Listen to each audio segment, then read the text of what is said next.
এখন আছি arch national park জায়গাটিতে। এটা মোয়াবে অবস্থিত, যেটা ইউটার স্টেটে অবস্থিত। এবং এই যে দেখছেন লাল লাল সব স্টোনের আর্চগুলো, এগুলো শত শত বছর আগে এগুলো তৈরি হয়েছিল। এগুলো সব ন্যাচারাল আর্চ। এটা দেখার জন্য মানুষ দূর দূর থেকে আসে, সারা পৃথিবী থেকে মানুষ এটা দেখার জন্য আসে।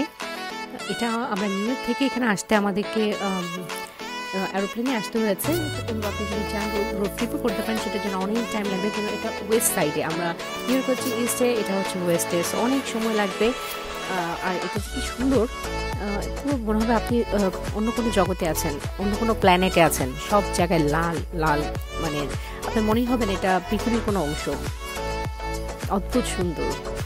এটাকে বলা হয় ওয়ার্ল্ড সবচেয়ে বড় গ্রেটেস্ট আউটডোর মিউজিয়াম। একটা সাইনবোর্ডে দেখেছিলাম, লেখা ছিল, পিছনে কিছু আমি আরও ছবি অ্যাড করে দিয়েছি, দেখতে পাবেন ওখানে লেখা আছে। এখানে ভিজিট করার জন্য সবচেয়ে ভালো সময় হচ্ছে সেপ্টেম্বর অক্টোবর। বেশি গরমও থাকে না, ঠান্ডাও থাকে না, খুব ভালো একটা সময় এখানে ভিজিট করা যায়।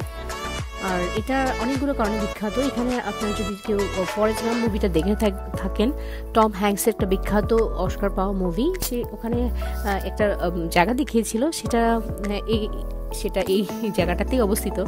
একটা খুব একদম সোজা একটা রাস্তা, যে এখন দেখতে পাচ্ছেন ওই যে 3টা মনুমেন্ট দেখা যায়, মনুমেন্ট ভ্যালি। এটা ফরেস্ট গাম্প পয়েন্টও বলে। এখানে মানুষ থেমে থেমে ছবি তুলে, প্রচুর ট্যুরিস্ট আছে প্রত্যেক বছর, মানে সারা বছরই আসলে।